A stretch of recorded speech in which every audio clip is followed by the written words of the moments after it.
6,000 మంది స్టాఫ్ నర్సులకు అపాయింట్మెంట్లు. ఏడాదిలో 2 లక్షల జాబ్స్ ఇచ్చే బాధ్యత నాదన్న సీఎం. గద్దర్ పేరుతో సినిమా అవార్డులు ఇస్తామన్న రేవంత్ రెడ్డి. ఆయన్ను అవమానించిన గడీలను బద్దలు కొట్టామన్న బట్టి.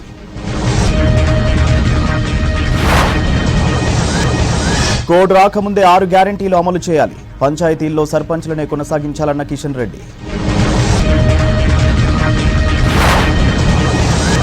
ఉద్యమ సారథి ఎమ్మెల్సీ అయితే బీఆర్ఎస్ ఓర్వలేకపోతోంది. రాష్ట్ర వ్యాప్తంగా యువత ఉద్యమకారుల నిరసనలు.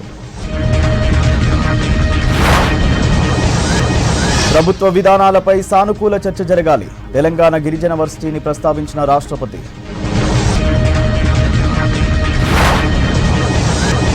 సభను అడ్డుకునే వారిని ప్రజలు క్షమించరన్న మోడీ. రేపు తాత్కాలిక బడ్జెట్ ప్రవేశపెట్టనున్న నిర్మల.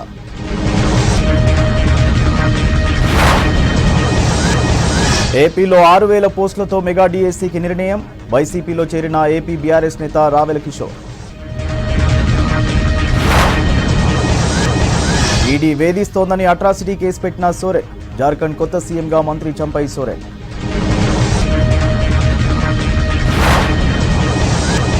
జ్ఞానవాపి బేస్మెంట్లో పూజలకు అనుమతి. వారంలో ఏర్పాట్లు చేయాలని వారణాసి కోర్టు తీర్పు.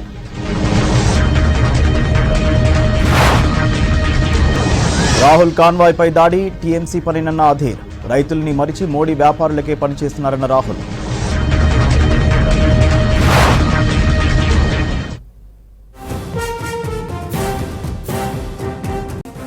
జార్ఖండ్ రాజకీయాల్లో కీలక పరిణామం చోటు చేసుకుంది. జార్ఖండ్ సీఎం పదవికి జేఎంఎం చీఫ్ హేమంత్ సోరెన్ రాజీనామా చేశారు.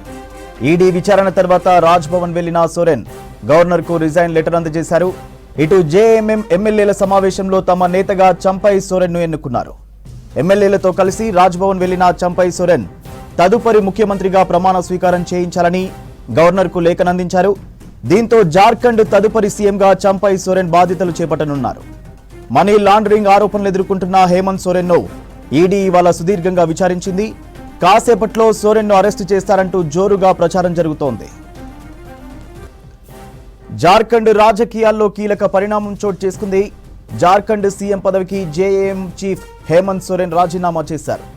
ఈడీ విచారణ తర్వాత రాజ్భవన్ వెళ్లిన సోరెన్ గవర్నర్కు రిజైన్ లెటర్ అందజేశారు. ఇటు జేఎంఎం ఎమ్మెల్యేల సమావేశంలో తమ నేతగా చంపై సోరెన్ను ఎన్నుకున్నారు. ఎమ్మెల్యేలతో కలిసి రాజ్భవన్ వెళ్లిన చంపై సోరెన్ తదుపరి ముఖ్యమంత్రిగా ప్రమాణ స్వీకారం చేయించాలని గవర్నర్కు లేఖనందించారు. దీంతో జార్ఖండ్ తదుపరి సీఎంగా చంపై సోరెన్ బాధ్యతలు చేపట్టనున్నారు. మనీ లాండరింగ్ ఆరోపణలు ఎదుర్కొంటున్న హేమంత్ సోరెన్ను ఈడీ ఇవాళ సుదీర్ఘంగా విచారించింది. కాసేపట్లో సోరెన్ను అరెస్టు చేస్తారంటూ జోరుగా ప్రచారం జరుగుతోంది.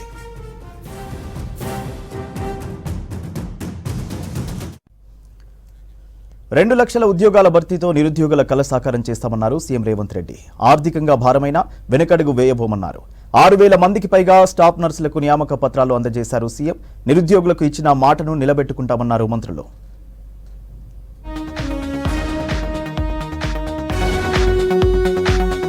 త్వరలోనే 15,000 పోలీసు ఉద్యోగాలు భర్తీ చేస్తామన్నారు సీఎం రేవంత్ రెడ్డి. ఇచ్చిన మాట ప్రకారం ఏడాదిలో 2 లక్షల ఉద్యోగాలు భర్తీ చేసే బాధ్యత తనదేనన్నారు. ఎల్బీ స్టేడియంలో 6,956 మందికి స్టాఫ్ నర్స్ నియామక పత్రాలు అందజేశారు సీఎం. త్వరలోనే టీఎస్పీఎస్సీ ద్వారా ఉద్యోగాలు భర్తీ చేస్తామని ప్రకటించారు.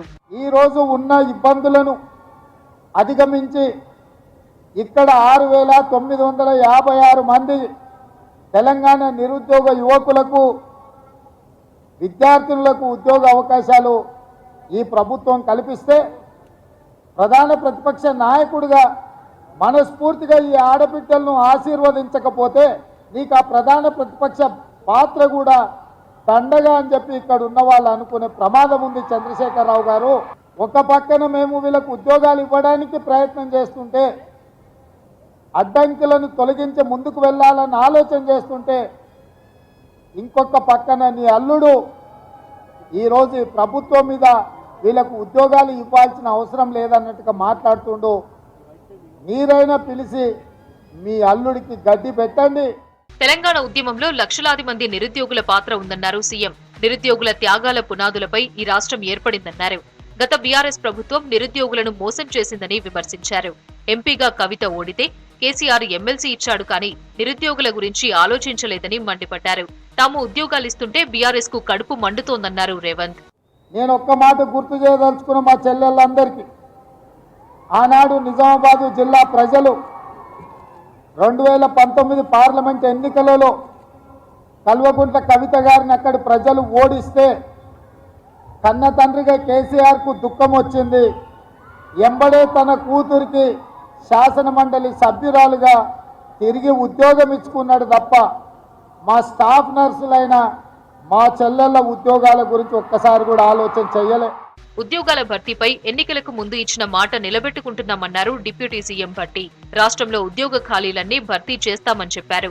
రాష్ట్రం ఏర్పడిన తర్వాత చాలా సంతోషకరమైన రోజన్నారు మంత్రులు. స్టాఫ్ నర్సులుగా ఉద్యోగ అవకాశాలు ఇలాగే రావాలని, వారి మీద ఆశలు పెంచుకున్నటువంటి తల్లిదండ్రుల కళలు నిజం కావాలని, వాటన్నిటి కోసం మనందరం కలిసి సమిష్టిగా కృషి చేద్దామని చెప్పి మీ అందరికీ నేను విజ్ఞప్తి చేస్తూ మరొకసారి మీ అందరినీ నేను అభినందిస్తా ఉన్నాను. ఇదొక్కటే కాదు, ఆరోగ్య శాఖకు సంబంధించి ఇంకా 1000 పోస్టులు భర్తీ చేయాలి. ఆ జాబ్ క్యాలెండర్ కు కట్టుబడి ఉన్నాము. రాబోయే కాలంలో మీరు కూడా మీ బాధ్యతని సక్రమంగా నిర్వహిస్తూ ప్రజలకు సేవ చేస్తూ మనలో పొందుతారని చెప్పి ఆశిస్తూ దీవిస్తూ ప్రజా సంక్షేమానికి ప్రభుత్వం కట్టుబడి ఉందన్నారు మంత్రులు. ప్రభుత్వంపై సద్విమర్శలను స్వీకరిస్తామన్నారు. మన ముఖ్యమంత్రి గారి నాయకత్వంలో మేమందరం టీం మెంబర్స్ గా మీకు అండగా ఉంటామని తెలియజేసుకుంటూ, మీ అందరూ కూడా బెస్ట్ విషయం తెలియజేసుకుంటూ, మీ అందరూ కూడా పేదవారికి సేవ చేసే డాక్టర్లను దేవులుగా అయితే మీరు వాళ్ళకు అత్యంత ఆప్తులు దగ్గర ఉండి చూసుకునే వాళ్ళు మంచి పేరు తెచ్చుకోవాలని, పేదవారికి సేవ చేయాలని తెలియజేసుకుంటూ, సంవత్సరానికి 6 లక్షల రూపాయలు ప్రభుత్వ పరంగా రెమ్యూనరేషన్ వస్తుంది అంటే దగ్గరికి ఐఏఎస్ చేసిన వాళ్ళ ఉద్యోగాల కంటే సగం మీదే బాధ్యత అని చెప్పి కూడా మీకు ఈ సందర్భంగా మనం చేస్తున్నాం. కాబట్టి మీ బాధ్యతను గుర్తించి ప్రభుత్వం ఇచ్చేటటువంటి ఈ సత్సంప్రదాయాన్ని, ఈ బాధ్యతని సక్రమంగా నిర్వర్తించి మీ జీవితాల్లో వెలుగులు నింపుకోవండి అని చెప్పి మీ అందరికీ శుభాకాంక్షలు తెలియజేస్తూ, రాష్ట్రం ఆరోగ్యంగా ఉండాలన్నదే ప్రభుత్వ ఆలోచన అన్నారు మంత్రులు. విద్యా, వైద్యంతో పాటు సంక్షేమంపై దృష్టి పెట్టామన్నారు. రోగికి 24 గంటలు అందుబాటులో ఉండేది నర్సులేనన్నారు. అధికారంలోకి వచ్చిన కొద్ది రోజుల్లోనే ఉద్యోగాల భర్తీ ప్రారంభించామన్నారు. ప్రభుత్వం కూడా జీతాభత్యాలకు సంబంధించి కావచ్చు, ఇతరత్ర అన్ని రకాలుగా మిమ్మల్ని సంతృష్టిపరిచే ప్రయత్నం చేస్తూ ఉంది. మీరంతా దయచేసి వచ్చే రోగుల పట్ల తెలంగాణ ప్రభుత్వ సానుకూల వైఖరి, ముఖ్యమంత్రి గారి యొక్క ఆలోచన విధానానికి అనుగుణంగా ప్రతి రోగికి ప్రత్యేకమైన శ్రద్ధ తీసుకొని, ఒక మందులే కాకుండా మానసికంగా కూడా వాళ్ళకు ప్రత్యేకమైన శ్రద్ధ పెట్టినట్టయితే రోగి ఆరోగ్యం తొందరగా కుదురపడే అవకాశం ఉంటుంది. కాబట్టి ఆ విధమైన చర్యలు తీసుకోవాలని కోరుతూ, ప్రైవేట్ హాస్పిటల్లో ఉన్న నర్సుల కంటే కూడా బాగా చూసుకోగలరు అనేటువంటి పేరు మీరు తెచ్చుకోవాలని చెప్పి నేను ఆకాంక్షిస్తా ఉన్నాను. కాబట్టి మీకు దేవుడిచ్చిన గొప్ప అవకాశం. ఈరోజు తెలంగాణ రాష్ట్ర ప్రభుత్వం తరఫున రేవంత్ రెడ్డి గారు, దామోదర్ రాజనరసింహ గారు ఇచ్చినటువంటి గొప్ప అవకాశాన్ని మీరు వినియోగించుకొని మీ విధులు బాగా నిర్వహించి మంచి పేరు తెచ్చుకోవాలని కోరుకుంటూ, స్టాఫ్ నర్సులకు నియామక పత్రాలు అందజేయడం వల్ల వేలాది కుటుంబాలకు మేలు జరుగుతుందన్నారు మంత్రులు. హైదరాబాద్ లో ట్రాఫిక్ కష్టాలకు చెక్ పెట్టేందుకు కీలక నిర్ణయాలు తీసుకున్నారు సీఎం రేవంత్ రెడ్డి. ప్రధాన రోడ్లు, జంక్షన్లను విస్తరించాలని అధికారులను ఆదేశించారు. ట్రాఫిక్ నియంత్రణకు ప్రణాళికలు రెడీ చేయాలన్నారు. ఇక వేములవాడ ఆలయ అభివృద్ధికి తీసుకోవాల్సిన చర్యలపై అధికారులతో చర్చించారు సీఎం రేవంత్.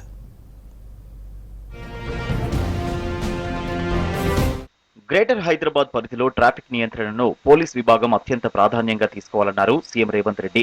ట్రాఫిక్ సిబ్బంది కొరతను అధిగమించేందుకు 3 నెలల్లోగా తగినంత మంది హోంగార్డుల నియామకాలు చేపట్టాలన్నారు. సెక్రటేరియట్ లో గ్రేటర్ హైదరాబాద్ ట్రాఫిక్ పై ఉన్నతాధికారులతో సమీక్ష జరిపారు సీఎం. వివిధ విభాగాల్లో పనిచేస్తున్న హోంగార్డులను వెంటనే ట్రాఫిక్ విభాగానికి తిరిగి రప్పించాలని ఆదేశించారు. ట్రాఫిక్ రద్దీ ఎక్కువగా ఉండే సమయాల్లో లా అండ్ ఆర్డర్ పోలీసులను గ్రేటర్ సిటీ ట్రాఫిక్ కంట్రోల్ విధులకు వినియోగించుకోవాలని సూచించారు ముఖ్యమంత్రి. ప్రస్తుతం ఉన్న ట్రాఫిక్ పోలీస్ స్టేషన్ల స్థాయిని అప్గ్రేడ్ చేయాలన్నారు సీఎం రేవంత్ రెడ్డి. సరిపడ సిబ్బంది ఉండేలా స్టేషన్లను పునర్వ్యవస్థీకరించాలన్నారు. సిటీలో రోడ్లు, జంక్షన్ల విస్తరణపై దృష్టి పెట్టాలన్నారు. రద్దీ ఎక్కువగా ఉండే జంక్షన్లలో ఎల్బీ నగర్ తరహాలో సబ్వే, అండర్ పాస్, సర్ఫేస్ వే నిర్మాణాలు చేపట్టే అవకాశాలు పరిశీలించాలని సూచించారు. రద్దీ ఎక్కువగా ఉండే ప్రాంతాల్లో ఆటోమేటిక్ సిగ్నల్ వ్యవస్థపై ఆధారపడకుండా ట్రాఫిక్ సిబ్బంది అక్కడ ఉండేలా ఏర్పాట్లు చేయాలన్నారు సీఎం. 3 కమిషనరేట్ల పోలీస్ అధికారులు, మున్సిపల్ జోనల్ కమిషనర్లు సమన్వయంతో ట్రాఫిక్ నియంత్రణపై దృష్టి పెట్టాలని సూచించారు సీఎం. సిటీలో పార్కింగ్ సమస్యను అధిగమించేందుకు మల్టీ లెవెల్ కార్ పార్కింగ్ సెంటర్ల నిర్మాణాన్ని ప్రోత్సహించాలన్నారు. ఇందుకు అవసరమైన ప్రత్యేక పార్కింగ్ పాలసీని తయారు చేయాలన్నారు. గ్రేటర్ సిటీలో ట్రాఫిక్ నియంత్రణ, నిర్వహణపై సమగ్ర ప్రణాళికను రెడీ చేయాలని అధికారులను ఆదేశించారు సీఎం రేవంత్ రెడ్డి. సెక్రటేరియట్లో వేములవాడ టెంపుల్ అభివృద్ధిపై సమీక్ష చేశారు సీఎం. ఈ భేటీలో ఆలయ అభివృద్ధికి తీసుకోవాల్సిన చర్యలపై చర్చించారు. మేడారం జాతరకు వచ్చే భక్తులు వేములవాడ రాజరాజేశ్వర స్వామిని దర్శించుకోవడం ఆనవాయితీ. దీంతో భక్తుల రద్దీకి తగినట్లు ఆలయ అభివృద్ధికి తీసుకోవాల్సిన చర్యలు, ఏర్పాట్లపై చర్చించారు సీఎం. వేములవాడ ఆలయానికి సంబంధించిన పూర్తి సమాచారాన్ని పవర్ పాయింట్ ప్రెజెంటేషన్ తో సీఎం రేవంత్ రెడ్డికి వివరించారు కలెక్టర్ అనురాగ్. సోషల్ మీడియాలో వైరల్ గా మారిన కుమారి అనే మహిళ నిర్వహిస్తున్న ఫుడ్ స్టాల్ ను కొనసాగించేందుకు రాష్ట్ర ప్రభుత్వం అనుమతించింది. దీనికి సంబంధించి డీజీపీకి ఆదేశాలు జారీ చేశారు సీఎం. హైదరాబాద్ లోని Rayadurgam knowledge city ITC Kohinoor hotel పక్కన కొంతకాలంగా కుమారి స్టాల్ నడుపుతున్నారు. సోషల్ మీడియాలో ప్రచారం కావడంతో కొన్ని రోజులుగా పెద్ద సంఖ్యలో జనం వస్తున్నారు. దీంతో ట్రాఫిక్ ఇబ్బందులు రావడంతో అక్కడి నుంచి మారాలని కుమారికి సూచించారు పోలీసులు. ఈ విషయం సోషల్ మీడియాలో వైరల్ కావడంతో సీఎం రేవంత్ రెడ్డి స్పందించారు. ఆమె స్టాల్ కొనసాగించేందుకు అనుమతించాలని డీజీపీని ఆదేశించారు. రాష్ట్రంలో అడుగడుగునా బీఆర్ఎస్ ప్రభుత్వాన్ని అడ్డుకునే ప్రయత్నం చేస్తుందన్నారు మంత్రులు. 2 సార్లు అధికారంలోకి వచ్చి 10 ఏళ్లు పాలించిన బీఆర్ఎస్ చేయనిది 2 నెలలు కూడా కాని కాంగ్రెస్ ని విమర్శించడమేంటని ఫైర్ అయ్యారు మంత్రులు. వార్షిక బడ్జెట్పై విద్యాశాఖ రూపొందించిన ప్రతిపాదనలపై సమీక్ష జరిపారు మంత్రులు.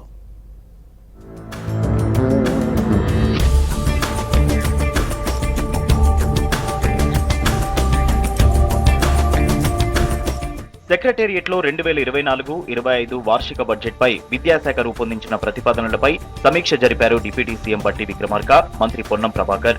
సమావేశానికి ఆర్థిక శాఖ ప్రత్యేక ప్రధాన కార్యదర్శి రామకృష్ణారావు, ప్రిన్సిపల్ సెక్రటరీ బుర్రా వెంకటేశం, విద్యాశాఖ కమిషనర్ దేవసేనతో పాటు ఉన్నతాధికారులు హాజరయ్యారు.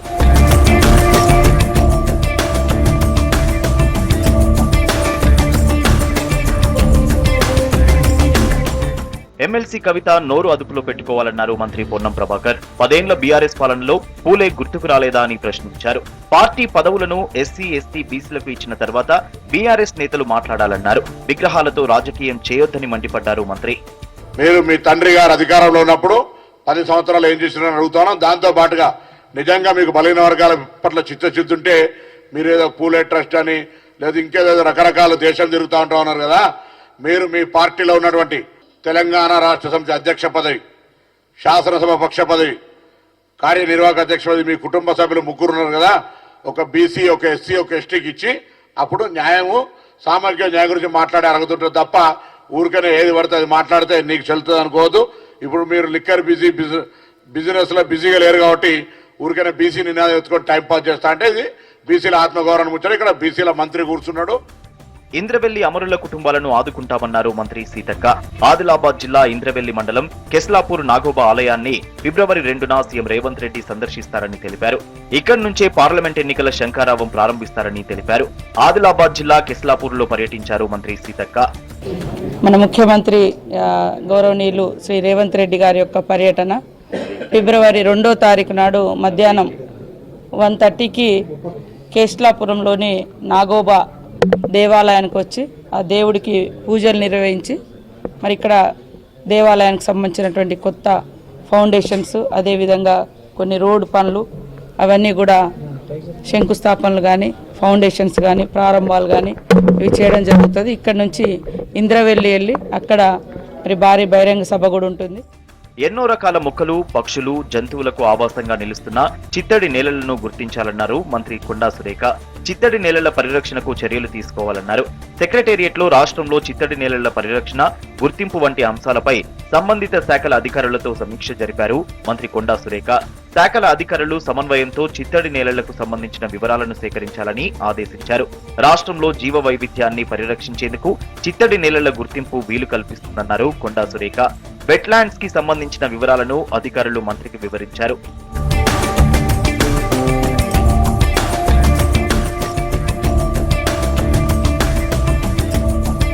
కొన్ని దశాబ్దాలుగా ప్రజలు ఎదురు చూస్తున్న ఎన్నో పనులను 10 ఏళ్లలో పూర్తి చేసినట్లు చెప్పారు రాష్ట్రపతి ద్రౌపది ముర్ము.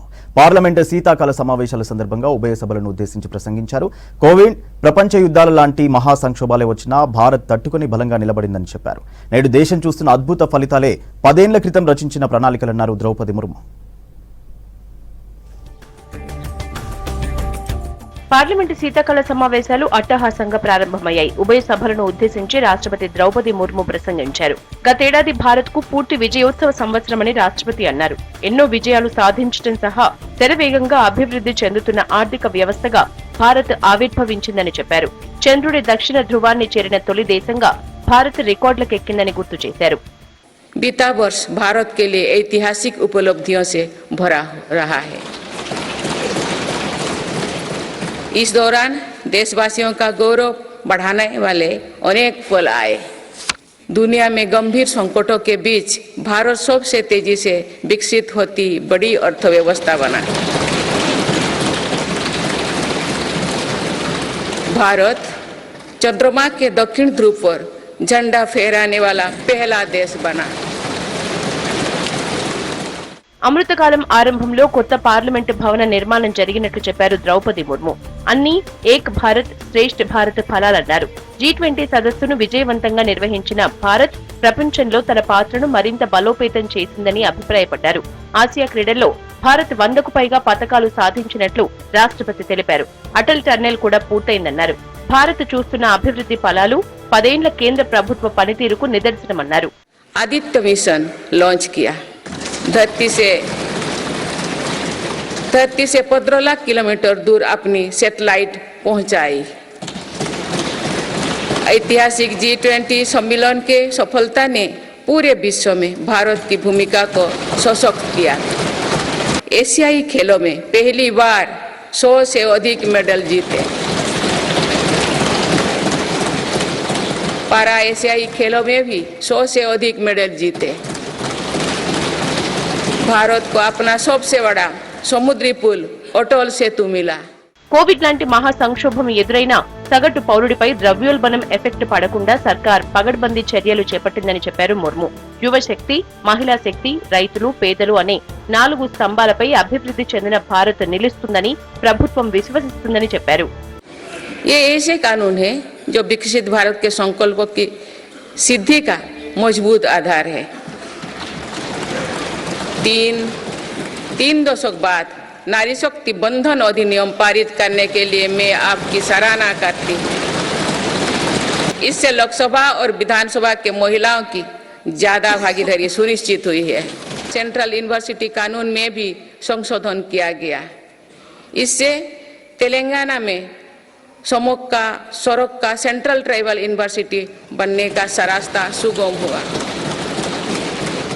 రాష్ట్రపతి ప్రసంగం తర్వాత లోక్సభ వాయిదా పడగా రాజ్యసభలో కొత్తగా ఎన్నికైన సభ్యుల చేత చైర్మన్ ధన్కడ్ ప్రమాణ స్వీకారం చేయించారు. ప్రమాణ స్వీకారం చేసిన వారిలో సాత్నం సింగ్ సంధు, నరైన్ దాస్ గుప్తా, స్వాతి మాలివాల్ ఉన్నారు. స్వాతి మాలివాల్ ఇంక్విలాబ్ జిందాబాద్ అనటంతో ధన్కర్ ఆమె చేత మళ్లీ ప్రమాణం చేయించారు. ఆ తర్వాత సభ వాయిదా పడింది.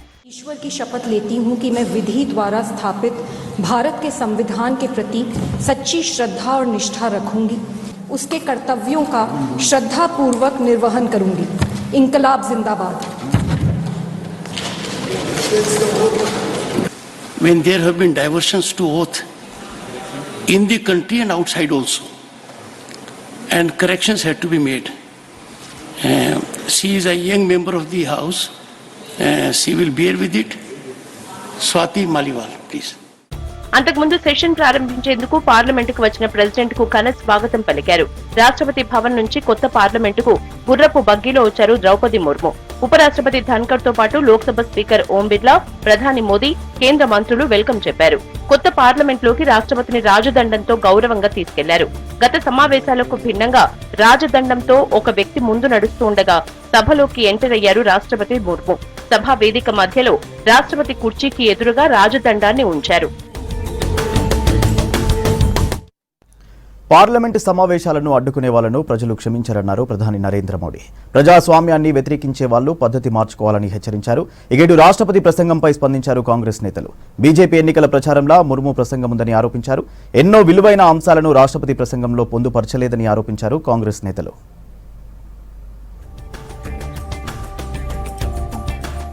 దేశం కొత్త శిఖరాలకు చేరుతోందన్నారు ప్రధాని నరేంద్ర మోదీ. బడ్జెట్ సెషన్స్ ప్రారంభం కంటే ముందు మోదీ మాట్లాడారు. వచ్చే లోక్సభ ఎన్నికల తర్వాత పూర్తిస్థాయి బడ్జెట్ ఉంటుందని చెప్పారు. పార్లమెంట్ సమావేశాలను అడ్డుకునే వారిని ప్రజలు క్షమించబోరన్నారు ప్రధాని. ప్రజాస్వామ్యానికి వ్యతిరేకంగా వ్యవహరించే వాళ్లు పద్ధతి మార్చుకోవాలని సూచించారు. लोकतंत्र प्रेमी सभी लोग इस व्यवहार की सराहना करते होंगे, लेकिन जिन्होंने सिर्फ और सिर्फ नकारात्मकता, हुड़दंग, शरारतपूर्ण व्यवहार ये जो किया होगा उनको शायद ही कोई याद करे. लेकिन अब ये बजट सत्र अवसर है, पश्चाताप का भी अवसर है, कुछ अच्छे फुटप्रिंट छोड़ने का भी अवसर है. శాంతి పరిరక్షణలో మహిళలు కీలకంగా మారుతున్నారని చెప్పారు మోదీ. కొత్త పార్లమెంట్ భవనంలో నిర్వహించిన తొలి సమావేశాల్లో నారీ శక్తివందన అధినియం పేరుతో మహిళా రిజర్వేషన్లకు ఆమోదం తెలిపి చారిత్రక నిర్ణయం తీసుకున్నామని గుర్తు చేశారు. జనవరి 26న కర్తవ్య పథ్లో నారీ శక్తిని ప్రపంచానికి చాటి చెప్పామన్నారు. ये संसद ने एक बहुत ही गरिमापूर्ण फैसला लिया था और वो फैसला था नारी शक्ति वंदन अधिनियम. और आज बजट सत्र का आरंभ हो रहा है, तब राष्ट्रपति द्रौपदी मुर्मू जी का मार्गदर्शन और कल निर्मला सीतारमण जी के द्वारा इंटरिम बजट एक प्रकार से ये नारी शक्ति के साक्षात्कार का पर्व है. రాష్ట్రపతి ప్రసంగం ఎన్నికల ప్రచారంలో ఉందని ఆరోపించారు కాంగ్రెస్ అధ్యక్షుడు మల్లికార్జున ఖర్గే. కేవలం బీజేపీ మోదీ ప్రభుత్వాన్ని ప్రశంసించడమే ప్రసంగంలో ఉందన్నారు. రాష్ట్రపతి ప్రసంగంలో పేదలకు ఉపాధి గురించి ఎందుకు లేదని ప్రశ్నించారు. ఎన్నికల ముందు పేదలను మరోసారి మోసం చేసేలా రాష్ట్రపతి ప్రసంగం ఉందన్నారు ఖర్గే. मैं नहीं सुना, हम भी लोग चाहे बड़े हुद्दे पे न हो लेकिन मिनिस्टर रहे, हम कभी सेल्फ प्रोक्लेम्ड एडवर्टाइज नहीं करते थे. जो काम होता है वो लोगों को दिखाते थे. लोग जो कहते थे हमारे बारे में वही राय रहती. लेकिन यहाँ तो हर चीज खुद प्राइम मिनिस्टर एडवर्टाइजमेंट करते हैं, थ्रू राष्ट्रपति उनका एडवर्टाइजमेंट होता है. ఎన్నికల ప్రచారం కోసమే రాష్ట్రపతి ప్రసంగాన్ని తయారు చేశారని విమర్శించారు కాంగ్రెస్ ఎంపీ శశి థరూర్. అనేక ముఖ్యమైన విషయాలను రాష్ట్రపతి ప్రసంగంలో ప్రస్తావించలేదన్నారు. పూర్తిగా ఏకపక్ష ప్రసంగంలా తాము భావిస్తున్నామన్నారు Tharoor. A one-sided narrative that leaves out a number of important omissions, which I believe will ultimately be what the people will have to think about when they go to vote in the Lok Sabha election. ఎన్నికల కోసం రాష్ట్రపతి చేత ప్రచారం చేయించాల్సిన అవసరం బీజేపీకి లేదన్నారు కేంద్ర మంత్రి కిషన్ రెడ్డి. భారత్ ఎలా ముందుకెళ్లాలనేదే రాష్ట్రపతి ప్రసంగంలో ప్రస్తావించామని చెప్పారు. రాష్ట్రపతి ప్రసంగం అన్ని వర్గాలను ఉద్దేశించి ఉందన్నారు మంత్రులు. इस जो संबोधन है ये आज एक नया भारत का, एक अमृत भारत का रास्ता अपना है भारत आज सबके सामने राष्ट्रपति जी ने. इवी बुलेटिन अपडेट्स.